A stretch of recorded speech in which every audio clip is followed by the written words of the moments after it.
শুভ সকাল আমার প্রিয় বন্ধুরা, তোমরা সকলে কেমন আছো? আশা করছি যে যেখান থেকে আমার ব্লগটা দেখছো সকলে ভালো আছো। তোমাদের আশীর্বাদ ও ভালোবাসার সাথে নিয়ে আজকের ব্লগটা শুরু করলাম। এখন বাজে ঘড়ির কাঁটায় ঠিক সকাল 7টা। আজকে না ঘুম থেকে অনেক সকাল উঠে পড়েছি, কারণ কি বলতো, প্রত্যেক দিন দেরিতে উঠি তো, তাই না ভালো লাগে না। আর সকাল সকাল উঠলে সংসারের সমস্ত কাজ দেখি খুব তাড়াতাড়ি করে একা হাতে শেষ হয়ে যায়। তাই একটু আর কি তাড়াতাড়ি উঠে সংসারের সমস্ত কাজবাজ সেরে এইদিকে চলে আসলাম বিছানাটা গোছাতে। তো ডোডোকে না ওই ঘরে খেলতে বসিয়ে দিয়েছি, আর আমি এই দিক দিয়ে সংসারের কাজগুলো সারছি। আর জানো তো, শীতের দিনে ছোটবেলায় সংসারের সমস্ত কাজ যদি একটু বুদ্ধি করে করে করা হয় না, তাহলে দেখবে সময়ের মধ্যে সমস্ত কাজগুলো হয়ে যায়।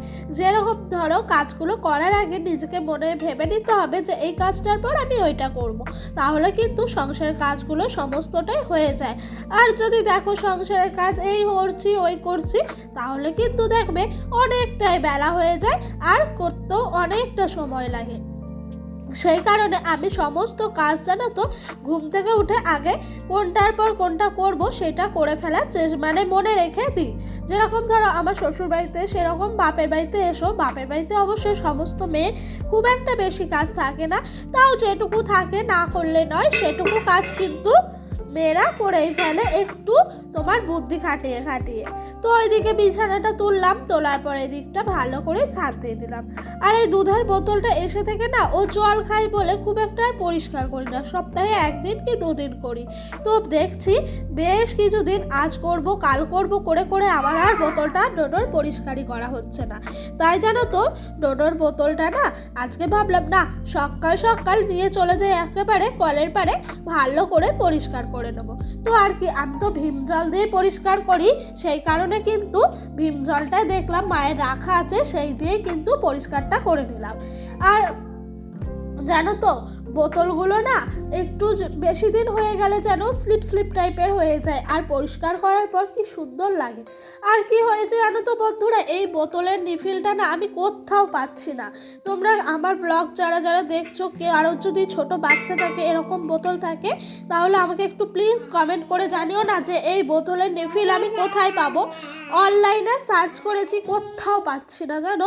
আর ডোডো না এই বোতলের রিফিলটা কি করেছে, দাঁতে কেটে ফুটোটা বড় করে দিয়েছে, তাতে কিন্তু আমার খুব অসুবিধা হয় ওকে জল খাওয়াতে। আর এত সুন্দর একটা বোতল বাতিলের খাতায় ফেলতেও না আমার ভালো লাগে না, মনে হয় যে এই বোতলটা দিয়ে ও খুব ভালো জল খায় জানো। গরমকালে তো জল তেষ্টা পায়, শীতকালে পায় না, তো এই বোতলটা দেখালে ও এক চান্সে অনেকটা জল খেয়ে নেয়। তো এইদিকে বোতল টোতল ধোয়া হলো, আর ওই দিক দিয়ে মা এসছে বাড়ি। মাকে বললাম, মা শিম চচ্চড়ি খাবো তোমার হাতে। আর আমার মায়ের কাছে এলে আমার এরকম ধরনের কিন্তু ছোটোখাটো বায়নাগুলো থেকেই থাকে, এই খাবো ওই খাবো।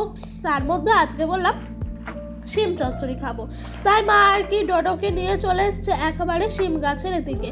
আর কি হয়েছে জানো, শিম গাছটা না পেঁপে গাছের সঙ্গে লেগে আছে, তাই কিন্তু মা একটা একটা করে লগা দিয়ে ছিঁড়ছে। আর ছিঁড়তে এতে কি হলো জানো, পেঁপে গাছটাই ছিঁড়ে গেল, মানে ভেঙে গেল আর কি। তো আর কি করব। তো বন্ধুরা চলো, মায়ের শিমগুলো পারতে পারতে আমি তোমাদের সুন্দর সুন্দর কিছু কমেন্টের উত্তর দিই। রূপা দিদিভাই আমাকে বলেছ, কি বলছো, তোমার হাতের লেখা অনেক সুন্দর। সত্যি কথা বলতে দিদিভাই জানো তো, আমার মনে হয় আমার হাতের লেখাটা একটু আমার ভালো লাগে না, কিন্তু তুমি যে আমাকে বললা আমার হাতের লেখাটা অনেক সুন্দর, অনেক ভালোবাসা গো আমার হাতের লেখাটা সুন্দর বলার জন্য। তো তারপর আবারও রূপা দিদিভাই আমাকে কমেন্ট করেছে, আজ ডোডো মনে হচ্ছে অনেক খুশি, ডোডোর জন্য অনেক ভালোবাসা, অনেক অনেক ভালোবাসা দিদিভাই তোমাকেও। তো এদিক দিয়ে এই দেখো, ফাইনালি আমাদের গাছ থেকে এতগুলো শিম পাড়া হলো। দেখেছো, গাছে মনে হয় শিমই নাই, কিন্তু ভেতর ভেতর অনেক শিমই থাকে, তাই গাছের তরতাজা টাটকা শিম দিয়ে কিন্তু আজকে আমার মা শিম চচ্চড়ি করেছে। আর এদিক দিয়ে আমার মায়ের কাছে আবারও একটা আবদার ছিল, ফুলকপি আলুর তরকারি খাবো তোমার হাতের। তো মা এদিকে ফুলকপিগুলো আলুগুলো সব কষিয়ে দিয়েছে, আমাকে বললো একটু নাড়, আমি একটু ডোডোকে দেখে আসি কি করে। তো ওই কথা বলতে মা আবার দেখছি লবণও দিয়ে দিল। তো তরকারিটা একটু করে নেওয়ার চেষ্টা করছিলাম। আর বন্ধুরা তোমাদের কাছে আবারও একটা ছোট্ট অনুরোধ, তোমরা কে কোথায় থেকে আমার ব্লগটা দেখছো অবশ্যই কিন্তু আমাকে কমেন্ট করে জানিও, তাহলে আমার না অনেক ভাল লাগবে তোমরা কে কোথায় থেকে আমার ব্লগটা দেখছো। আর এতক্ষণ তোমরা যারা যারা আমার ব্লগটা দেখছো তোমাদেরকেও আমার অনেক ভালোবাসা যে এতটা ধৈর্য নিয়ে আমার ব্লগটা দেখার জন্য। আর এদিক দিয়ে চলে এসেছি বেগুন পোড়া ছাড়াতে। বেগুন পোড়া শীতকালে তো সবারই একটা কমন খাবার।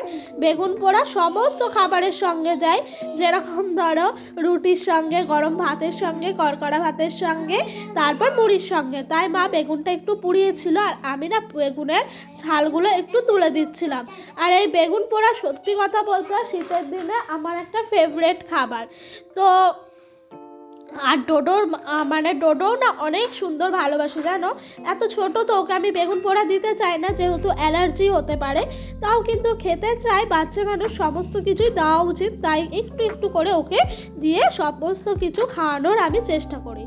আর এদিক দিয়ে রান্না হয়ে গেছে এতক্ষণে, ডোডোকে খাওয়ালাম, খাইয়ে ওকে ঘরে ঘুম পাড়িয়ে রেখে আমি আর মা এদিক দিয়ে খেতে চলে এসেছি। আর দেখেছো গাছের শিম বলে কথা, কত সুন্দর শিম চচ্চড়িটা হয়েছে, আর শিমগুলো না কি সুন্দর গলে গেছে।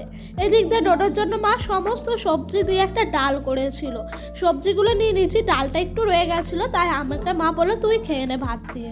আর এদিক দিয়ে দেখেছো বেগুন পোড়া, ভাত, তারপর শিম চচ্চড়ি, ফুলকপি আলু তরকারি, এগুলোই খেলাম। আর এদিক দিয়ে তোমার মা কিন্তু আজকে আমার জন্য একটু পিঠা বানাবে। আর পিঠে বলতে আমি মাকে বলেছিলাম যে আমি আসার পর সেদিন পিঠে করেছিলে, খুব একটা ভালো লাগেনি, আজকে একটু পিঠে করো। তাই আমার আবদার রাখার জন্য আমার মাও পিঠে বানাচ্ছে। আর এই পিঠেটার নাম হলো পুলি পিঠে। তো পুলি পিঠে সত্যি আমার সব থেকে পছন্দের পিঠে একটা পুলি পিঠে। তারপরে হলো তোমার পিঠে সরা পিঠা, যেটা আমার শাশুড়ি মা বানায়। তো সমস্ত পিঠেগুলো মা শাশুড়ি মার কাছ থেকে আমি শিখে নেওয়ার চেষ্টাও করছি, কারণ কি বলতো ফিউচারে আমাকেও তো করে খাওয়াতে হবে, যখন ওনারা আর পারবেন না, অনেকটা বয়স হয়ে যাবে।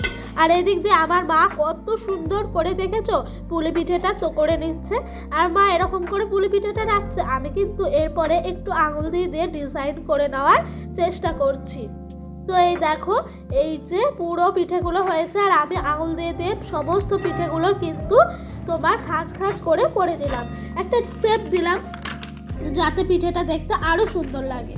তারপরে একটা একটা করে সমস্ত পিঠেগুলো তোমার এই কড়াইয়ের মধ্যে দিয়ে ফুটালাম। তো পিঠেটা না ফাইনালি রেডি হয়ে আসছে।